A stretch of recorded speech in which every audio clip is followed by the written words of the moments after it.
प्राधान्यक्रम कशाला राहील? आता त्यांनी तर सांगितलं 20 तारखेला अधिवेशन याचा राज्य मागासवर्ग आयोगाचा अहवाल स्वीकारून त्याच्यावर मग वेगळा प्रवर्ग वगैरे वगैरे करणार ते.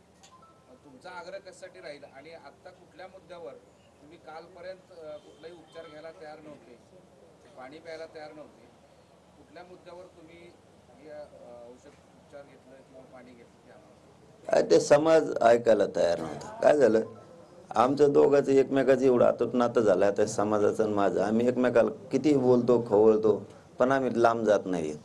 त्यांच्या खालून किंकाळ्या येणं ते सहन होण्याच्या पलीकडच्या होत्या. आणि समाज दम खायला तयार नव्हता. समाजाने वेगळंच आंदोलन हातात धरायची तयारी सुरू झाली. त्यापेक्षा आपणच स्वतःला सलाईन लावून घ्या, आणि त्या सलाईन लावून घेतल्यात. आणि माननीय न्यायालयाचा पण निर्णय आला होता. परंतु माझा समाज, खऱ्याने सांगतो, एखादी जरी माझ्याकडून चूक झाली तरी मी त्या गोष्टीसाठी समाजासाठी लढणारच आहे. त्याच्यामुळे कुणी शंका गैरसमज केला म्हणून लगेच तिथंच विषय संपलाय काय? पुढं आहेच ना आणखीन. कुणी जर म्हणलं आपल्याला फसवलं फसून दे, पुन्हा सुरू करू डबल. आपण काय मडक्या पायाचे आहेत का त्यांच्यावर? पुन्हा सुरू करू ना. आपण आपल्याला विश्वास ठेवून आपण मिळवायचं. सगळे सोयरा कायद्यावरच आपण ठाम आहेत. तुमच्या प्रश्नाचं उत्तर, सगळ्या सोयऱ्याची अंमलबजावणीच पाहिजे आणि 20च्या आतच पाहिजे.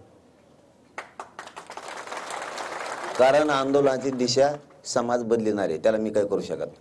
अधिवेशनामध्ये सुद्धा याच सगळे सोयऱ्यांवरच निर्णय घ्यावा, याच्यावर चर्चा करावी. त्याच्यानंतर मग हा जो अहवाल आहे राज्य मागासवर्ग आयोगाच्या अहवालानंतर जो काही वेगळा प्रवर्ग देणार आहे त्याच्यावर चर्चा करावी, असं तुमचं मागणी आहे? माननीय शिंदे साहेबाचा आणि माननीय फडणवीस साहेबाचा जर काही गोड गैरसमज असला की कुणबी नोंदी मिळाल्यात त्यांना आरक्षण देऊ आणि ज्यांच्या नोंदी मिळाल्या नाहीत त्यांच्यासाठी हे देऊ, त्यांनी तो गैरसमज काढून टाकावा. आम्हाला सगळ्या सोयऱ्याची अंमलबजावणी पाहिजे. ती गटीत केला त्याच्यासाठीही गोरगरीब समाज लढलाय. यांच्यामुळेच तो गठीत झालेला आहे मागासवर्ग आयोग. पण ते 5-25 जणांसाठी 12-13 जण आहेत त्यांना लागत होती. त्यांच्यासाठी तर आपलं मोठं मन आहे. जसं मोठं मन आहे या समाजाचं, माझं नाही म्हणत, माझ्या समाजाचं एवढं मोठं मन आहे. तुम्हाला ते लागत तुम्ही ते घ्या, आम्ही हे घेतो. आम्हाला जे पाहिजे ते इथं का जोर जबरदस्ती नाही. आणि याच्या पलीकडे सांगतो, जे मुलींसाठी मोफत शिक्षण आणलंय फार मेडिकलपर्यंत आहे ते, त्याच्या सगळ्या जाती धर्मांच्या मुलीला सुद्धा आणलंय. सगळ्या जाती धर्मातल्या. म्हणजे आमच्याकडे असला आखुडपणा नाही. केशेचा JR आणला, केशेचा सगळ्या जाती धर्माच्या आमच्यामुळे मागं व्हायला लागल्या. ओबीसी नेत्यांच्या दबावामुळे हे विषय बाजूला सारला जातो असं वाटत नाही का? मग ते बाजूला जाते आणि त्याला काय करावं मग आम्ही?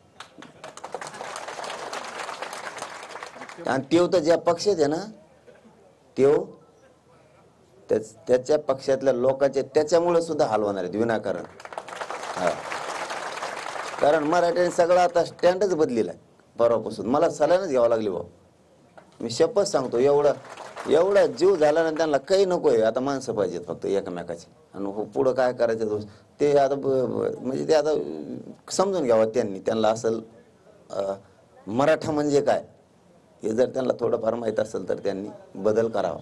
पाटील, नारायण राणे वळणावर पोहोचलेला आहे. राज्य मागासवर्ग आयोगाने आज त्यांचा अहवाल दिला आहे. अशा स्थितीमध्ये 2 मुख्यमंत्री असणं गरजेचं होतं, पण आज तसं दिसलं नाही. मुख्यमंत्री आणि त्यांच्यासोबत उपमुख्यमंत्री फडणवीस दिसले, दुसरे मात्र दिसले नाहीत.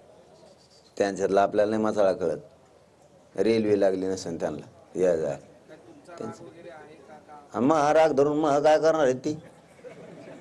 आणि धरला नाही आलं मला काय करायचं त्याला? काय मग इकडं मग चालली बेजरी इथं उपोषण धरून त्याला काय आला नाही आला काय तेवढा पण नाही की तुम्ही सातत्यानं म्हणता ना की मंत्री भुजबळ हे दबाव टाकतायत त्यांच्या पार्टीवर, असं काहीतरी राजकीय हेतू असू शकतो, मराठ्यांच्या संदर्भात प्रत्यक्ष पाठिंबा न देणं वगैरे काही असू शकतं, असं तुम्हाला वाटतं का? ज्या पार्टीत राहणार त्या पार्टीची ह्यापर्यंत बेजरी होणार. पाटील, मुख्यमंत्र्यांनी एक महत्त्वाचं